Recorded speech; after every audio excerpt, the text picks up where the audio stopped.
जैसा कि हमने लास्ट पार्ट में देखा था, ल्यूक अपनी फैमिली के ऊपर जितना भी कर्जा था वो सब चुकाने के बाद अपनी पास्ट लाइफ के डिमोनिक कैसल में आ चुका था ताकि वो अपनी ताकत को और भी ज्यादा बढ़ा पाए। और अगर आप लोगों ने वो पार्ट अब तक नहीं देखा है तो फिर आप उसे देख लीजिएगा। पार्ट की स्टार्टिंग वहीं से ही होती है जहां पर पिछला पार्ट एंड हुआ था। डीमन हॉरत ने ल्यूक की गर्दन को पकड़ रखा था और वो ल्यूक की गर्दन के ऊपर अपनी पकड़ और भी ज्यादा मजबूत किए जा रही थी। ल्यूक को तो ऐसा लग रहा था कि कुछ ही सेकंड के बाद उसकी गर्दन अलग हो जाएगी, पर तभी वो कहता है, क्या तुम इन सारी चीजों से ठीक रहोगी? मैं तो तुम्हारे लिए एक प्रपोजल को लेकर आया हुआ था, क्या तुम मुझे ऐसे ही मारना चाहती हो? ल्यूक को इतना तो समझ आ चुका था कि डीमन हॉरत को उसकी बॉडी चाहिए मैजिक सप्लाई के तौर पे, इसी वजह से वो उसे ज्यादा हर्ट नहीं करेगी। जिस बात को सुन के डीमन हॉरत भी उसकी गर्दन को छोड़ के कहती है, सच में मुझे तुम्हारी बहादुरी की दाद देनी पड़ेगी, पर क्या तुम्हें लगता है कि उन टूटे हुए मैजिक सर्कल्स के साथ तुम मेरी ताकत के सामने खड़े भी होने के लायक हो? जिसे सुनने के बाद ल्यूक कहता है कि अगर मैं ऐसा ना कर पाऊं तो फिर तुम मेरी बॉडी को पजेस कर सकती हो, इसमें तुम्हारा कोई भी घाटा नहीं है। जिसे सुन के डीमन हॉरत एक चुटकी बजाती है और आसपास से डिमोनिक एनर्जी निकल के ल्यूक को चारों तरफ से ही पकड़ लेती है और वो ल्यूक को टॉर्चर करना शुरू करते हुए कहती है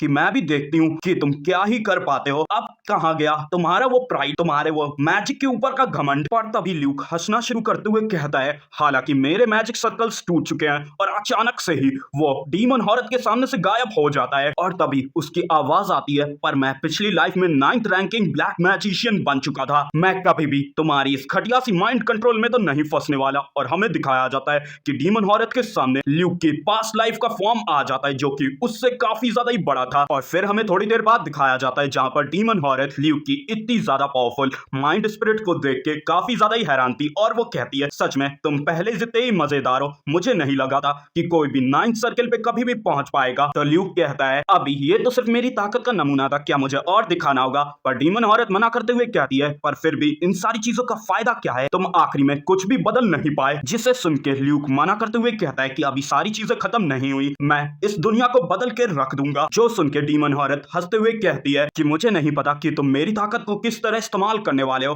पर अगर ये तुम हो तो पक्का ही तुम 9th सर्कल मैजिशियन बन जाओगे। मुझे खुद पे कॉन्फिडेंस नहीं है, अगर मैं तुम्हारी बॉडी को पोजेस कर भी लूंगी तो भी मेरी सिर्फ लिमिट 6 या फिर 7 सर्कल मैजिशियन तक ही रहेंगी। इसी वजह से मैं इस वर्ल्ड को क्रश करने का मिशन तुम्हें देती हूँ। और यही कहने के बाद डीमन हॉरत डिमोनिक एनर्जी में बदलने लगती है, जिसे देख के ल्यूक कहता है, तो फिर ऐसा लगता है मुझे काफी ज्यादा ही मेहनत करनी पड़ेगी ताकि मैं तुम्हें डिसअपॉइंट ना करूं। अब सीन शिफ्ट होकर हमें रियल वर्ल्ड का सीन दिखाया जाता है जहां पर जैसे ही ल्यूक अपने होश में आता है तुरंत ही वो ब्लैक फ्लेम नाम का एक मैजिक इस्तेमाल करता है। हालांकि उसकी ताकत इतनी कुछ खास नहीं थी, पर अब ये उसके फाउंडेशन के तौर पे काम करेगी ताकि वो और भी ज्यादा ताकतवर हो पाए। ल्यूक को ये भी अच्छे से पता है कि अगर हॉरत चाहती तो वो उसकी बॉडी को जब चाहे तब पजेस कर सकती थी, इसी वजह से उसे और भी ज्यादा मेहनत करनी पड़ेगी। और वो कहीं और जाते हुए सोचता है कि मेरे पास पूरी नॉलेज है 9th सर्कल तक पहुंचने की, तो मुझे सर्कल को ब्रेक थ्रू करने में टाइम नहीं लगेगा, मुझे बस उतनी डिमोनिक एनर्जी को गैदर करना होगा। और हमें दिखाया जाता है कि वो एक नए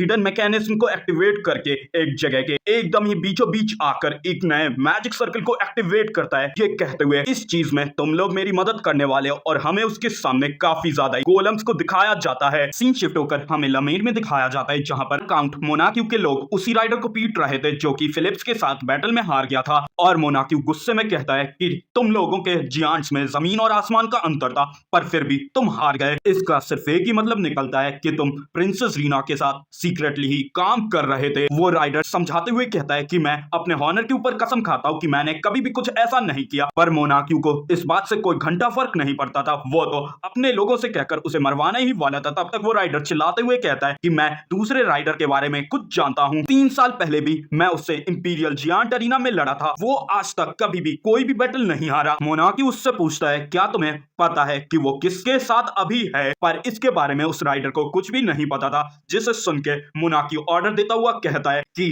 अब ये मेरे किसी काम का भी नहीं रहा। वो राइडर भीख मांगते हुए कहता है कि मैं उसे ढूंढूंगा, पर उसकी बात पूरी हो पाती उससे पहले ही उसका किस्सा वहीं पर ही खत्म हो जाता है। और काउंट मोनाक्यू जैसे ही बाहर आता है तभी उसे पता चलता है कि प्रिंसेस रीना अभी भी लमेर में ही है ताकि वो रेफ्यूजीज की मदद कर पाए। पर इस बात को छोड़ के काउंट मोनाक्यू उससे कहता है कि फिलहाल तुम उस राइडर के बारे में पता करो करो जिसने मेरे को कंट्रोल किया था। मैं भी देखता हूँ कि कौन मेरे रास्ते में आता है और हमें उसके सामने काफी ज्यादा जियांट्स खड़े हुए दिखाए जाते हैं। शिफ्ट होकर हमें लार्कन टेरिटरी में दिखाया जाता है जहां पर ल्यूक एक टाउन को देखते हुए कहता है कि हमारी लार्कन विस्काउंटी इतनी ज्यादा अच्छे से डेवलप हो रही है, पर अब ये टाउन एक गोस्ट टाउन में बदल चुका है। और तभी वो पीछे पलटते हुए पूछता है, क्या तुम्हें इसकी वजह पता है? और वो ये सारे सवाल काफी ज्यादा डराते हुए अकाउंटेंट से पूछ रहा था। अकाउंटेंट डरते हुए कहता है कि मैंने वो सब कुछ किया जो कि मुझे करना चाहिए था। मैं पूरी तरीके से ही सीरियस था और मैंने खुद का बेस्ट ट्राई किया। जिसे सुन के ल्यूक गुस्से में कहता है, ओ तुमने अपना बेस्ट ट्राई किया? मन तो मेरा कुछ ऐसा कर रहा है कि मैं तुम्हें सबके सामने फांसी पे चढ़ा दूं, पर जितना ज्यादा मैंने तुम्हारे बैकग्राउंड के बारे में जाना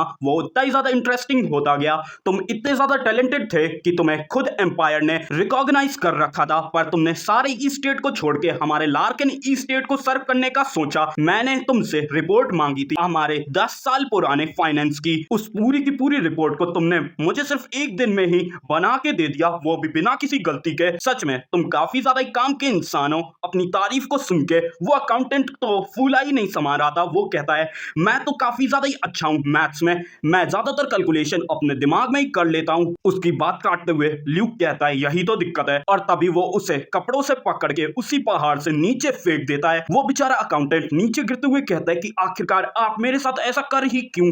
बस वो इतना ही कह पाता है। वो काफी ज्यादा शॉक रह जाता है उस जगह को देख के, क्योंकि जिस हिसाब से उसने कैलकुलेशन लगाई थी उस हिसाब से तो इस जगह पे कोई भी रहना ही नहीं चाहिए था। पर अभी भी वहां पर थोड़े लोग थे। पीछे से ल्यूक आकर कहता है, इसी वजह से तुम कभी भी ह्यूमन की लाइफ को नंबर से समराइज नहीं कर सकते। तुम अब से यहीं पर ही रहने वाले हो और इस चीज का पता लगाओगे कि हमारी विस्काउंटी इस हालत तक कैसे पहुंच गई। और अगर तुम ऐसा नहीं कर पाए तो अब से तुम मेरे यहाँ अकाउंटेंट नहीं रहोगे। वो बेचारा डरता हुआ पूछता है, क्या आप मुझे फायर कर देंगे? ल्यूक एकदम ही गुस्से में कहता है, क्या तुम अभी अपना काम छोड़ना चाहते हो? अकाउंटेंट बिना किसी जवाब को दिए उन लोगों के पास चला जाता है और पीछे खड़ा हुआ ल्यूक सोच रहा था, हालांकि मुझे काफी ज्यादा खुशी होगी लार्कन हाउस होल्ड को गिरता हुआ देख के, पर अभी वो टाइम नहीं आया है, क्योंकि मुझे इस जगह को और बेहतर बनाना होगा ताकि मैं खुद के मैजिक सर्कल्स को बढ़ा पाऊं। सीन शिफ्ट होकर हमें लार्कन मेंशन में दिखाया जाता है जहां पर फिलिप्स को बांधकर पूछा जा रहा था, क्या ये बात सच है कि यंग मास्टर ने सारे कर्जे को गैम्बलिंग खेल के चुकाया है? जैसे ही फिलिप्स हाँ कहता है, वहां के लोग आपस में ही बातें करना शुरू कर देते हैं। हांस तो ये तक कहता है कि इससे तुमने हमारे हाउस होल्ड की रेपुटेशन जो कि सेंचुरीज से बनी आ रही है उसे गिरा डाला है। तुम्हें यंग मास्टर को रोकना चाहिए था। नाइट कमांडर गुस्से में फिलिप्स से पूछते हैं, क्या यंग मास्टर की आइडेंटिटी रिवील हुई थी? फिलिप्स पूरे कॉन्फिडेंस में कह रहा था कि नहीं, ऐसा कैसे हो सकता है, मैं इतना बड़ा गधा। पर तभी उसे याद आता है कि उसने अपने ही मुंह से ल्यूक की असली आइडेंटिटी को गैम्बलिंग हाउस में रिवील कर दिया था। जो याद करके वो अपनी बात को काटते हुए कहता है, हाँ मैं सच में बहुत बड़ा गधा हूँ। जिस बात से तो नाइट कमांडर के गुस्से की कोई भी हद नहीं रहती। जिसे जानने के बाद हांस थोड़ा घबराते हुए कहता है कि ये बस टाइम का ही मैटर है। काउंट मोनाक्यू को पक्का ही हमारे बारे में पता चल जाएगा और उसकी पर्सनालिटी को देखते हुए हो सकता है कि वो कुछ बुरा करने की कोशिश करे। और इसके अलावा वो एम्परर का दूर का रिश्तेदार लगता है जो कि हमारे लिए चीजें और भी ज्यादा बदतर कर देगा। वो लोग इस बारे में बात कर ही रहे थे, तभी पीछे से ल्यूक आकर कहता है, अब मैं तुम लोगों की ये और ज्यादा बकवास नहीं सुन सकता। जिसकी आवाज को सुनने के बाद सभी लोग हैरान थे। और तभी ल्यूक कहता है, वो लोग कहां गए जो कि कह रहे थे कि हमारी हाउस होल्ड की रेपुटेशन सेंचुरीज से बनी आ रही है? काउंट मोनाक्यू मेरे सामने इतनी घटिया हरकतें कर रहा था, तुम लोग ये चाहते हो कि मैं उसकी वो हरकतें नजरअंदाज कर देता। नाइट कमांडर समझाने की कोशिश करते हैं कि काउंट मोनार्की की मिलिट्री हमारी मिलिट्री के सामने काफी ज्यादा ही है, इससे हमारा हाउस होल्ड काफी ज्यादा ही खतरे में पड़ चुका है। जिस बात को सुन के ल्यूक गुस्से में कहता है, क्या तुम ये कहना चाहते हो कि हमने हीरो का टाइटल दूसरों के तलवे चाटते हुए पाया है? हमें ये टाइटल इसी वजह से मिला था क्योंकि भले ही हम लोग कितने भी ज्यादा डिसएडवांटेज में क्यों ना हो, पर फिर भी हम लोग जस्टिस के सामने ही खड़े रहे थे। हांस तभी कहता है, अगर लोगों को पता चला कि लार्कन के किसी डिसेंडेंट ने गैम्बलिंग कर पैसा कमाया है, उसकी बात को बीच में ही काटते हुए ल्यूक कहता है, बस बहुत हुआ, मैं तुम्हारी इस रेपुटेशन के बारे में बहुत ज्यादा बकवास सुन चुका हूं। हमारी ड्यूटीज लोगों को प्रोटेक्ट करना है, ना कि अपनी रेपुटेशन के बारे में डींगे हाँकना। विस्काउंटी के लोग पहले से ही भूख के मारे इतनी ज्यादा बुरी हालत में हैं और तुम लोग इस बेफालतू सी बात पे बकवास किया जा रहे हो। मैं ऐसा बिहेवियर और ज्यादा टॉलरेट नहीं करने वाला। अगर ऐसी गलती दोबारा हुई तो फिर समझ लेना, जो लोग भी मेरे तरीके से काम नहीं करना चाहते वो अभी के अभी मुझे छोड़ के जा सकते हैं। हांस एक बार दोबारा से ही ल्यूक को समझाने की कोशिश करता है, तभी ल्यूक कहता है यही तो तुम लोगों की दिक्कत है,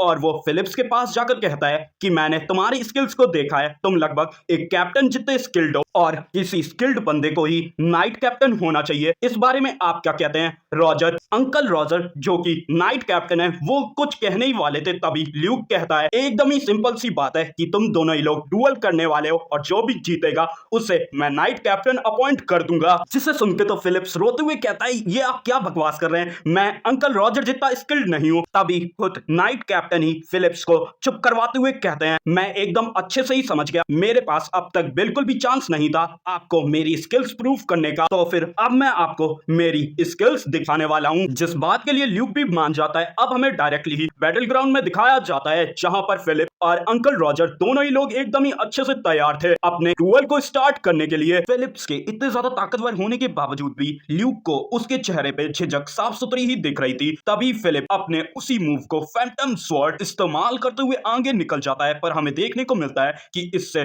नाइट कमांडर के ऊपर एक स्क्रैच तक भी नहीं पड़ा था। बस वो इतना ही कहते हैं सच में तुम्हारी स्किल्स पहले से काफी ज्यादा इंप्रूव हो चुकी हैं। तो फिलिप्स एकदम ही सीरियस होते हुए कहता है कि मैं पहले से काफी ज्यादा ही अलग हूं, और वो काफी ज्यादा स्पीड के साथ नाइट कमांडर के चारों तरफ घूमना शुरू कर देता है और अचानक से ही पीछे से आते हुए नाइट कमांडर के ऊपर अटैक करने की कोशिश करता है। पर नाइट कमांडर एक छोटी सी स्माइल देते हुए कहते हैं अब मुझे समझ आ रहा है कि यंग लॉर्ड ने तुम्हारी तारीफ किस वजह से की है। और तभी वो फिलिप्स को कॉलर से पकड़ के जमीन पे तेजी से पटक देते हैं और यहाँ पर ना रुकते हुए वो उसे लात मार के दूर फेंक देते हैं। पर फिलिप्स अभी भी बिल्कुल भी हार मानने को तैयार नहीं था, पर तभी नाइट कमांडर की स्वॉर्ड उसकी गर्दन पे आ जाती है और वो कहते हैं मेरे हिसाब से ये मैच ओवर हो चुका है। फिलिप्स को भी सरेंडर करना पड़ जाता है। तभी नाइट कमांडर पूरे ही एटीट्यूड के साथ कहते हैं यंग लॉर्ड अब तो आपको समझ आ चुका होगा कि मैं क्यों नाइट कमांडर हूं। उनकी स्किल को देख के ल्यूक भी काफी ज्यादा इंप्रेस था। फिर सीन शिफ्ट होकर हमें थोड़े टाइम बाद दिखाया जाता है जहां पर नाइट कमांडर बाकी लोगों की ट्रेनिंग करवा रहे थे और वहीं पर ही ल्यूक साइड में बैठ के फिलिप्स से पूछता है कि मुझे नहीं लगा था कि तुम इतने आसानी से हार जाओगे। तो फिलिप्स ल्यूक को बताता है जो अंकल रॉजर हैं वो इस कॉन्टिनेंट के टॉप 5 स्वॉर्ड मास्टर्स में आते हैं। तभी ल्यूक एकदम ही सीरियसनेस के साथ कहता है कि मैं चाह रहा था कि तुम मेरे ऑफिशियल स्कॉट नाइट बन जाओ, इसी वजह से तुम्हें वो सब कुछ करना चाहिए जो कि तुम्हें उस पोजीशन के लिए वर्दी बनाता है। जिसे सुन के फिलिप्स एकदम ही रोते हुए कहता है कि हाँ मैं पक्का ही आपके इस भरोसे को टूटने नहीं दूंगा। जिसे सुनने के बाद ल्यूक कहता है तो फिर जाकर उन्हें ट्रेनिंग में ज्वाइन करो। अपने हाउस होल्ड में फिलिप और नाइट कमांडर जितने पावरफुल नाइट्स को देख के ल्यूक को अच्छे से समझ आ चुका था कि क्यों उनकी फैमिली इतनी ज्यादा नीचे गिर चुकी है। तीन शिफ्ट होकर हमारा सीन बटलर हांस पे आता है जो कि काफी ज्यादा ही शॉक में था क्योंकि अब ल्यूक स्टैचू को बेचने के बाद फैमिली के ट्रेजर्स तक बेचना शुरू कर चुका था, जो कि चिल्लाते हुए कहता है कि अब आप अपने फैमिली के नेम को इतना ज्यादा डुबाने वाले हैं। ल्यूक उसे इग्नोर करते हुए कहता है अगर इस चीज से रुपए आ रहे हैं तो फिर इसमें कोई भी दिक्कत नहीं है। जिस बात से बटलर हांस काफी ज्यादा गुस्से में कहता है कि आखिरकार माय लॉर्ड आप ये सब कर क्यों रहे हैं। उसके इतने गुस्से वाले चेहरे को देख के ल्यूक एकदम शांति से कहता है क्या तुम्हें लगता है जो हीरो लार्कन है जो कि 500 साल पहले मर चुके हैं वो अभी हमारी कुछ मदद कर पाएंगे। जिस बात से तो हांस चिल्लाते हुए कहता है आखिरकार आप ऐसी कोई बात कह ही कैसे सकते हैं। जिसे सुन के अब ल्यूक कहना शुरू करता है तुम इसके बारे में खुद ही सोचो, ये सिर्फ तुम जैसे वेसल्स की ही वजह से है कि हमारी फैमिली अब इस हालत तक पहुंच चुकी है। हांस समझाने की कोशिश करता है ये बिल्कुल ही इम्पॉसिबल है, ये डीमन किंग के कर्ज के चलते हुआ है। तभी ल्यूक उसकी बात को काटते हुए कहता है यही एटीट्यूड तो तुम्हारी दिक्कत है, जो फेम तुम्हें मिला है वो सिर्फ तुम्हारा ही, सारा ब्लेम बस डीमन किंग का ही रहता है। मुझे एक बात को क्लियर कर देने दो, मैं कोई ऐसा इंसान बनना चाहता हूं जो कि ग्रेट वॉरियर हीरो लार्कन से भी ज्यादा बड़ा हो, और अगर तुम पुराने ही फैमिली प्रिंसिपल्स पे रहना चाहते हो। तभी ल्यूक एक डैगर को निकाल के टेबल में गाड़ते हुए कहता है तो फिर मैं तुम्हारा नामो निशान हिस्ट्री से मिटा दूंगा। और यही कहकर ल्यूक वहां से चला जाता है। और इन सारी बातों को सुन के बटलर हांस को तो अपने कानों पे विश्वास नहीं हो रहा था क्योंकि कुछ साल पहले की ही बात थी। ल्यूक उनकी गोदी में बैठ के किताबों को सुनता था और अब ल्यूक इतना ज्यादा ही बदल चुका है। बटलर हांस एकदम ही पक्के तरीके से कहता है शायद से ये उसी डीमन किंग के कर्ज के चलते हुआ है। और हमें बाहर ल्यूक को दिखाया जाता है जहां पर खुद फिलिप्स भी ल्यूक के इतने गुस्से को देख के और जो उसने अभी कहा काफी ज्यादा ही परेशान था। वो कहता है आप सच में कुछ ज्यादा ही हार्श हो गए। पर ल्यूक उसकी बात को साइड में रखते हुए कहता है नहीं मैं तो कुछ और ही सोच रहा हूं, मैं हांस को इतना टाइम ही नहीं दूंगा कि वो कुछ सोच पाए, मैं उससे और भी ज्यादा पुश करता रहूंगा। तभी वो फिलिप्स से पूछता है क्या मैंने जो तुम्हें टास्क दिया था वो तुमने पूरा कर दिया। बेचारा फिलिप्स डरते हुए कहता है कि आपको अपनी आवाज को थोड़े धीमे रखना चाहिए, मैंने बड़ी मुश्किल से ही हांस से इस जानकारी को निकलवाया है। और तभी वो ल्यूक को किसी बारे में बताता है। सीन शिफ्ट होकर हमें एक जेल के सामने दिखाया जाता है जहां पर ल्यूक कह रहा था एक इंसान को देखते हुए कि तुमने जो मुझे बताया था ये तो उससे काफी ज्यादा ही अलग है, क्योंकि ये तो मुझे किसी डेड बॉडी की तरह लग रहा है। पर उन लोगों की आवाज को सुन के वो इंसान उठते हुए कहता है कि आखिरकार तुम कौन हो। और उसकी बॉडी से जो प्रेशर निकल रहा था उसे महसूस करते हुए ल्यूक मन में सोचता है कि ये तो कम से कम फिफ्थ सर्कल मैजिशियन है या फिर उससे भी ज्यादा ताकतवर। हमें उस इंसान को दिखाया जाता है जिसके चारों तरफ काफी ज्यादा ही माना था। वो गुस्से में दोबारा कहता है कि मुझे जवाब दो, आखिरकार तुम कौन हो। ल्यूक जिसे सुन के कहता है आखिरकार लार्कन टेरिटरी का एक लौता मैजिशियन ऐसी जगह पे कर क्या रहा है। ल्यूक की आवाज को सुन के वो मैजिशियन भी काफी ज्यादा ही हैरानी के साथ पूछता है यंग मास्टर आखिरकार आप मेरी वजह से ऐसी जगह पे क्यों आए हैं। ल्यूक जवाब देते हुए कहता है तुम क्या चाहते हो, मेरी टेरिटरी में कोई इतना ज्यादा आलस कर रहा है और मैं उसके ऊपर एक्ट भी ना करूं। मैंने हांस से सुना है कि तुम खुद को ही चोट पहुंचा रहे हो, इसी वजह से उसने तुम्हें यहाँ पर कैद करके रखा है। वो मेज काफी ज्यादा शर्मिंदा होते हुए कहता है कि मेरी ही वजह से आप पिछली बार कोमा में चले गए थे, तो फिर मुझे अपनी जिंदगी से और कुछ भी नहीं चाहिए। तो ल्यूक कहता है क्या तुम्हें लगता है तुम्हारी लाइफ इतनी वर्दी भी है, और वैसे भी ये तो कंफर्म हो चुका है कि वो एक्सीडेंट तुम्हारी गलती नहीं था। पर अभी भी वो मेज शर्मिंदा होते हुए कहता है अगर मैंने और भी ज्यादा अच्छे से चेक किया होता तो ऐसा कुछ कभी होता ही नहीं, वो पूरी की पूरी मेरी गलती थी, आप बस मुझे पनिश करिए। पर अब इन बातों से ल्यूक का भी दिमाग खराब होना शुरू हो जाता है। वो मन में सोचता है ये हद से ज्यादा ही लॉयल है, पर इनकी ये लॉयल्टी मेरे लिए ही और ज्यादा दिक्कत पैदा कर रही है, तो फिर मैं और कुछ नहीं कर सकता। तभी वो गुस्से में फिलिप्स से स्वॉर्ड मांगता है जिसे सुन के तो फिलिप्स पूरा ही घबरा जाता है और हमें दिखाया जाता है कि ल्यूक स्वॉर्ड को निकालते हुए उस मेज के ऊपर एक स्लैश मार देता है, पर उसने उस मेज की बेड़ियां ही काटी थी, जिसे देख के वो मेज हैरानी से पूछता है कि आखिरकार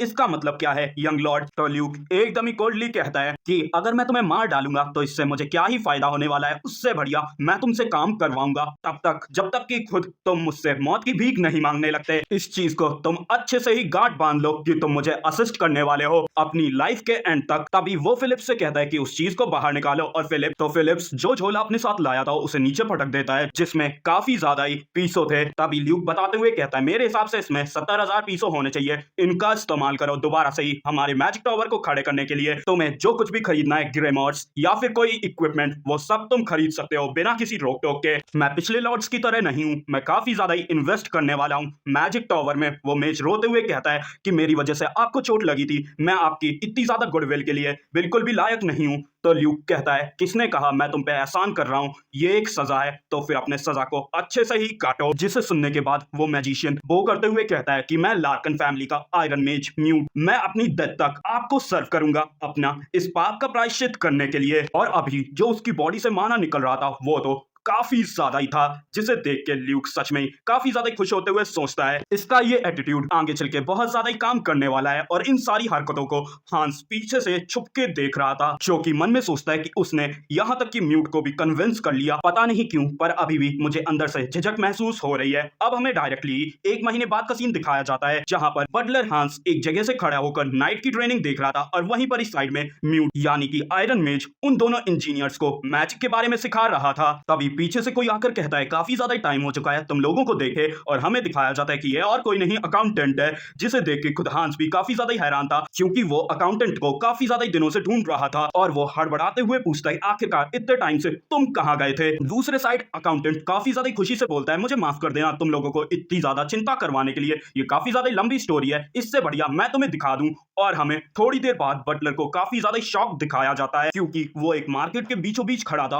और अगर आपको समझ ना आया हो तो फिर ये मार्केट वही है जहां पर ल्यूक ने अकाउंटेंट को लाकर पटका था, जिसकी की हालत पहले बहुत ज्यादा ही खराब थी। अकाउंटेंट इसी के ही बारे में सारी चीजें हांस को बताता है और हांस से सवाल करते हुए पूछता है क्या अब तुम्हें नहीं लगता कि हमारे लार्कन टेरिटरी को जैसा होना चाहिए अब वो वैसी हो रही है। हांस इसे मानना तो नहीं चाहता था पर ये एकदम ही सच था, हालांकि ये उनके 500 साल पुराने बनी हुई पॉलिसीज के एकदम ही खिलाफ था। सीन शिफ्ट होकर हमें हांस को नाइट कैप्टन के सामने दिखाया जाता है जहां पर वो कहते हैं कि मुझे समझ आ रहा है कि तुम्हारी चिंता की वजह क्या है, पर ल्यूक ने खुद को प्रूव करके दिखाया है तो फिर मैं इसके बारे में और कुछ नहीं कहना चाहता। बटलर कुछ कहने की कोशिश करता है पर नाइट कैप्टन वहां से जाते हुए कहते हैं क्या तुम्हें नहीं लगता ये हमारी ड्यूटी है कि हम अपने यंग लॉर्ड के ऊपर भरोसा करें। और यही कहकर वो नाइट्स की ट्रेनिंग करवाने चला जाता है। पर बटलर हांस को तो अब तक भरोसा नहीं हो रहा था कि सारी चीजें इतनी ज्यादा ही जल्दी में बदल गई। अब हमें डायरेक्टली ही एक हफ्ते बाद दिखाया जाता है, जहां पर हमें देखने को मिलता है कि ल्यूक के खुद के घर की हालत इतनी ज्यादा खराब थी कि उससे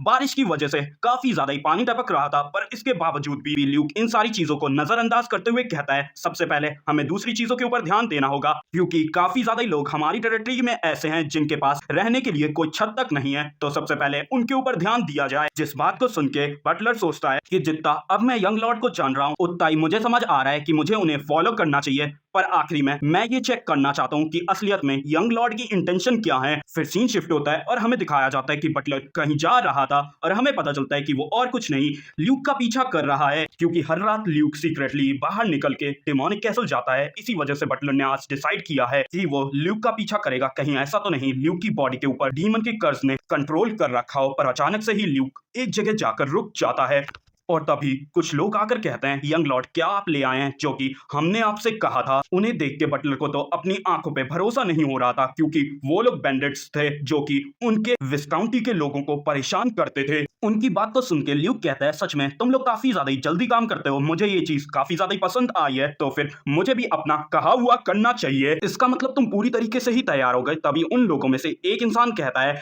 कि आपको चिंता करने की जरूरत नहीं है, आपकी वजह से मैं इस किताब को अच्छे से समझ पाया हूं। और बटलर एक लुटेरे के हाथ में किताब को देख के काफी ज्यादा ही हैरान रहता है। उसे समझ नहीं आ रहा था कि आखिरकार ल्यूक किस चीज की प्लानिंग कर रहा है। तभी वो सारे लुटेरे काफी ज्यादा ही खुश होते हुए कहते हैं कि आपने इसमें हमारी काफी ज्यादा ही मदद की। तभी हम लोग इसके सबसे ज्यादा मुश्किल पार्ट को भी समझ पाए हैं, जिनके ऐसे रिएक्शन को देख के बटलर तो काफी ज्यादा ही हैरान था। तभी उन्हीं बैंडिट्स में से एक लेडी कहती हैं कि आज आपकी वजह से यंग लॉर्ड मेरे बच्चे किताबों को पढ़ पा रहे हैं। और दूसरा बैंडिट कहता है जो आपने हमें खाना और दवाइयां दी थी उसी वजह से मेरी वाइफ आज दोबारा ही चल पा रही है। और ऐसे ही सभी बैंडिट्स ल्यूक को उनका सेवियर कहने लगते हैं। तभी ल्यूक कहता है मुझे ये सुन के काफी ज्यादा खुशी हुई कि मैं तुम्हारी मदद कर पाया, पर तुम्हें पता होना चाहिए हर चीज की एक कीमत होती है। वो लोग भी पीछे ना हटते हुए कहते हैं भले ही हम लोग लुटेरे हों पर हम लोग एहसान फरामोश तो नहीं है, बस आप हमें ऑर्डर दीजिए, आप जो भी कहेंगे मैं वो सभी करने को तैयार हूं। जिसे सुन के ल्यूक अपने थैले को पलट देता है जिसमें और किताबों के साथ साथ काफी ज्यादा पैसा रहता है। तो रुपयों को देख के बटलर का चेहरा देखने लायक था, क्योंकि वो लगभग 10,000 पीसों थे। और इधर रुपयों को देख के उन बैंडिट्स को भी कुछ समझ नहीं आ रहा था कि आखिरकार इन सारी चीजों का मतलब क्या है। तो ल्यूक कहता है कि इन किताबों में ही तुम्हें तुम्हारा जवाब मिल जाएगा। जब वो लोग उन्हें उठा के देखते हैं तो उनमें कुछ कागज थे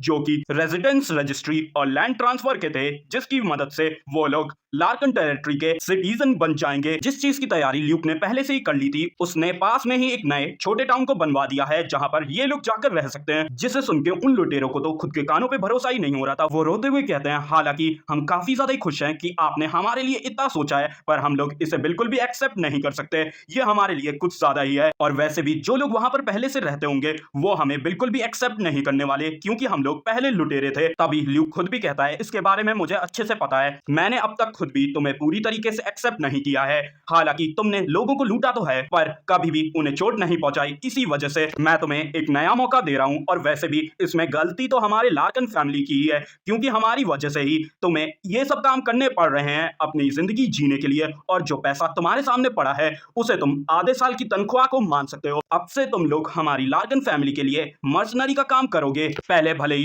तुम लोगों ने किसी को भी डराया हो, पर अब तुम्हें उन्हीं लोगों के लिए अपनी जान को दांव पे भी रखना पड़ेगा। सिर्फ इतनी ही चीजें मैं तुम्हारे लिए कर सकता हूँ। हालांकि तुम्हें पूरी ही खुली खुली छूट है कि तुम किस रास्ते पे चलना चाहते हो, पर मैं तुम लोगों के ऊपर अपना पूरा भरोसा रखूंगा। ल्यूक की इन सारी बातों को सुन के वो बैंडिट्स एकदम ही सीरियस होते हुए कसम खाते हैं कि वो अपनी जान को जोखिम में डाल के भी लार्कन टेरिटरी को प्रोटेक्ट करने वाले हैं। इन सारी चीजों को होता हुआ देख के बटलर समझ नहीं पा रहा था। लार्कन फैमिली के पुराने रूल्स के हिसाब से देखा जाता तो इन बैंडिट्स को सीधे सीधे मार देना ही एक ऑप्शन था, और वो अपने घुटनों पे आ जाता है, क्योंकि अब उसे समझ आ चुका था कि ल्यूक जो भी चीजें कर रहा है वो सभी उनकी टेरिटरी के लिए काफी ज्यादा ही अच्छी हैं। और वो वादा भी करता है कि वो ल्यूक की पूरी ही अब से मदद किया करेगा। और अब हमें पता चलता है कि ल्यूक को शुरुआत से ही पता था कि बटलर हांस उसका पीछा कर रहा है, और उसके ऐसे रिएक्शन को देख के ल्यूक काफी ज्यादा ही खुश था, क्योंकि अब तक उसे सबसे ज्यादा मुश्किल बटलर हांस को ही बदलने में हो रही थी। अब थोड़े टाइम बाद हमें दिखाया जाता है कि ल्यूक अपना काम खत्म करने के बाद वहां से जा रहा था और वो बैंडिट्स फिलहाल काफी ज्यादा ही खुश थे। थोड़ी दूर आने के बाद ल्यूक खुश होते हुए सोचता है सच में ये काफी ज्यादा ही मुश्किल था, पर अब मैंने अपनी टेरिटरी के ज्यादातर लोगों को संभाल लिया है। और तभी वो अपने बैग से कुछ निकालते हुए कहता है तो फिर अब मुझे अपने असली काम को शुरू करना चाहिए। सीन शिफ्ट होकर हमें ल्यूक को उसके पिछले लाइफ वाले डिमोनिक कैसल में दिखाया जाता है, जहां पर वो कह रहा था हालांकि मैं इस चीज से काफी ज्यादा ही सेटिस्फाइड हूं, पर दिक्कत यहाँ पर पैसा है। मैंने विस्काउंटी के लोगों का विश्वास ज्यादातर हासिल कर लिया है, पर उसमें कुछ ज्यादा ही मेरा पैसा इस्तेमाल हो चुका है। जो पैसा मैं लमेर से जीत के लाया था वो लगभग पूरा ही खत्म होने वाला है। इसी वजह से